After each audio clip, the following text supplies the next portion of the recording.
It only took 9 days after the Constitution was signed for the first published criticism to surface, in a Philadelphia publication called Freeman's Journal. After acknowledging some of the problems with the powers of the Senate and the size of the House of Representatives, the author, writing under a pseudonym, concludes by saying that despite the problems, the Constitution was still better than the Articles of Confederation, and it deserved to be ratified by the states. As far as criticisms go, this is pretty mild, right? Well, Philadelphia didn't think so. Another newspaper published a heated rebuttal to the criticism.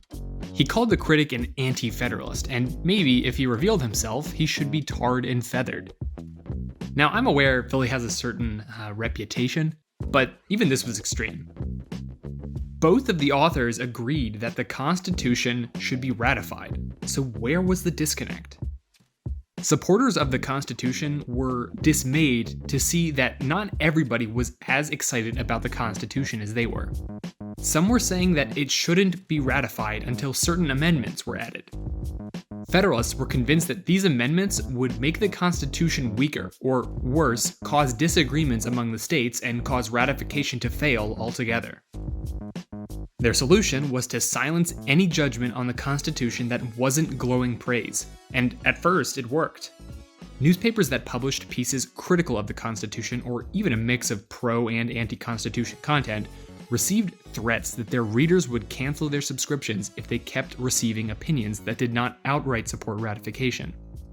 Many publishers saw enough backlash that it would impact their newspapers financially, so they stopped publishing any criticisms. A newspaper in Boston had the novel solution of forcing their writers to use their real names if they spoke out against the Constitution. Seeing as how critics were met with threats of tarring and feathering, no one was brave enough to use that paper to criticize the Constitution. The result of this was that criticisms of the Constitution in large cities began to dry up, which accounted for a large portion of circulations in the country. Of course, there were exceptions. A printer in Philadelphia named Eliezer Oswald didn't buckle to public pressure. He had strong opinions about the role of the press in a free country, and also he was just the kind of person that would do something just because you told him not to.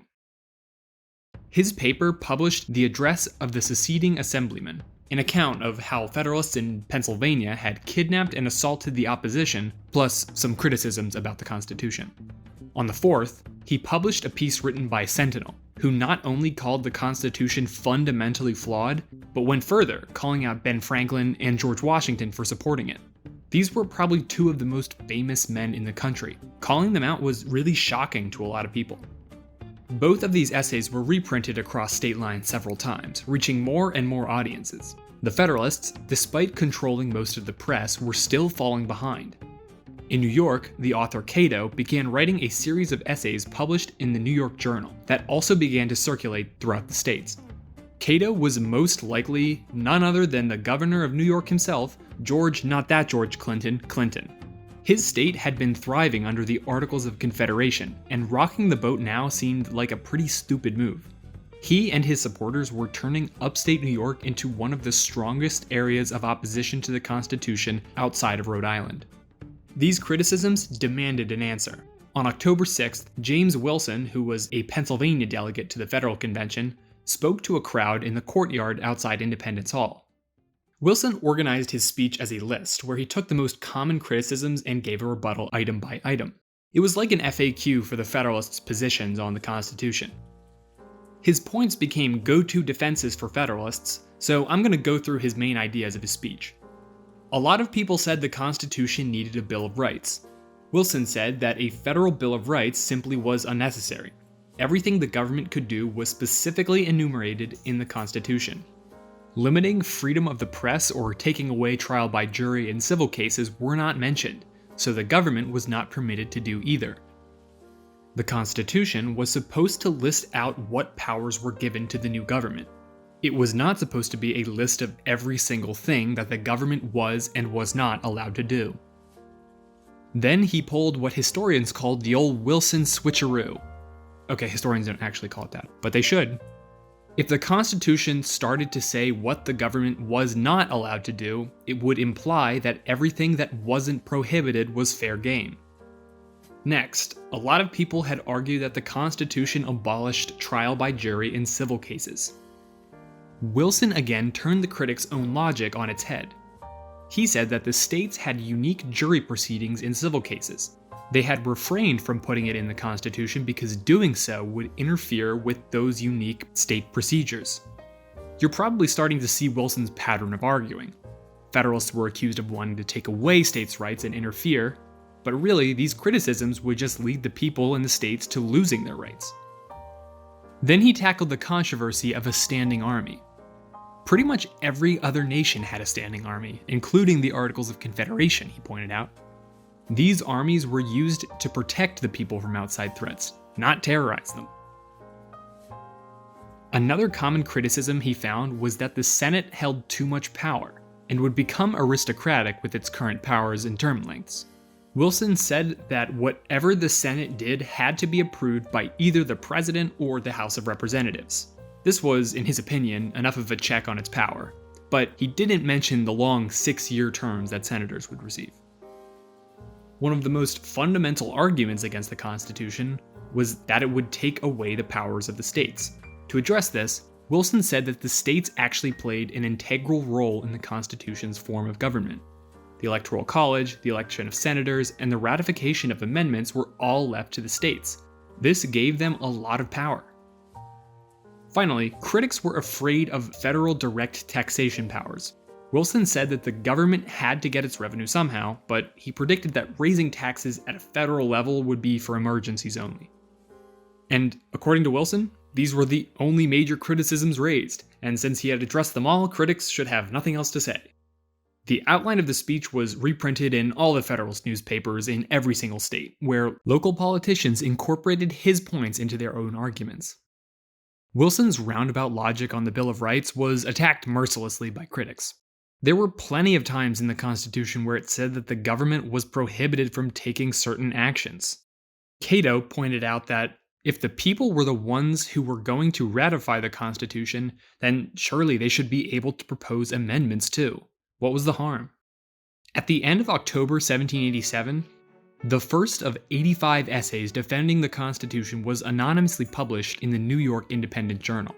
It promised to show that the Constitution would solve the current problems of the Confederation and prove that the only people criticizing the new government were people that had something to lose, operating out of selfish motives. This was the first of the Federalist Papers, the brainchild of John Jay and Alexander Hamilton. They had agreed to a series of essays to help get the Constitution ratified in New York under the pseudonym Publius. The next month, James Madison would join Publius and contribute to the avalanche of essays published under the false name. As the debates raged in the papers, the state legislatures wanted to know why some of their delegates had not signed the Constitution. Had they seen some kind of fatal flaw with the new government, or was it because of some minor issue that could be ironed out later? Elbridge Gerry was the first to give an official statement to his home state of Massachusetts. He wrote a letter containing his objections to the Constitution. His main gripes were the lack of a Bill of Rights and that the states would lose too much power. But he went on to say that overall it was better than the Confederation, it just needed amendments. By that point, Governor John Hancock and the Massachusetts legislature had called a convention to meet in January. Public opinion seemed to be favoring the Federalists. The other members of the Massachusetts delegation had returned home and were campaigning for local town meetings to elect Federalists who would keep their mouths shut about amendments. Gerry's letter could not have been read at a worse time. Gerry was a famous guy in Massachusetts, and when his letter was read to the legislature and then published in local newspapers, towns began to call for amendments too. King and Gorham went into damage control, but the cat was out of the bag. Massachusetts wanted amendments. Earlier in October, Edmund Randolph had written a letter to the Virginia legislature why he had not signed the Constitution in September. Despite being the governor, he delayed reading the letter to the state assembly. Even after Virginia called a ratifying convention and Mason's list of objections had been published, he kept silence. When he finally read his letter in December, it was similar to Gerry's. Not allowing amendments to the Constitution would end in the states voting it down, so he could not sign it. But overall, his letter focused on how the Constitution was better than the Confederation rather than calling for amendments, so his letter didn't sway public opinion too much. That was good news for Federalists. Virginia was going to be an uphill battle as it was, so Randolph's softball objections were a relief. Mason, Gary, and Randolph all believed that the Constitution was flawed but fixable. Their objections were minor nitpicks when you compare them to actual honest-to-goodness anti-federalists. Luther Martin, Maryland's Attorney General, was still not over the fact that the convention was supposed to propose amendments to the Articles of Confederation, not propose a new government. His complaints that he gave to the Maryland Assembly could not be fixed with simple amendments. The Constitution had to be scrapped. Robert Yates and John Lansing Jr. had been delegates to the convention alongside Hamilton, representing New York. At the request of Governor Clinton, they published statements of why they had left the convention early. According to them, the states that ratified the Constitution would have to give up all their power to join the new republic. Like Martin, they also mentioned that the convention had broken the rules and gone too far with the Confederation's instructions. These four men were unapologetically anti-federalists, but that term can be a bit of a trap. Anti-federalist was coined by supporters of the Constitution, and it was used as a derogatory term, sort of like calling someone a commie today. Rufus King's sister Betsy got into a friendly but heated discussion with a friend of hers during a visit. Like her brother, she was a strong Federalist, and an accusatory one at that. After her guest floated some minor criticisms to her, she shot back, "Are you an anti-federalist?" "Yes, you are." Her opponent was immediately put on the defensive, and he remarked that, "I believed she thought me guilty of a crime." Then Betsy delivered the killing blow. "I pity you." My point is, calling any critic of the Constitution an anti-federalist implied that they were opposed to giving any power to the federal government to fix the Confederation. And anyone who opposed fixing the Confederation had to be working in their own self-interest, or, God forbid, against America. Obviously this wasn't true, but it was convenient, so the name stuck. And some people in this group ended up calling themselves anti-federalists, especially in later debates. Even today, in textbooks, you'll find them referred to as anti-federalists, which is fine, but for clarity's sake in my videos, I'm going to try avoiding the term as a catch-all. I'll use critics or opponents of the Constitution whenever I can for people who wanted to propose amendments, and reserve the term anti-federalist for people who saw the Constitution as fundamentally flawed and wanted to see it rejected, even if they recognized that the federal government needed to be strengthened. Whatever they called themselves, in the chaotic months following the convention, the opposition to the Constitution began to get more organized. Any hopes for a swift ratification were lost after the outpouring of essays, pamphlets, and broadsides poking holes in Federalist arguments. The first of the ratifying conventions were set to begin that November, but it was anyone's guess as to how they would go.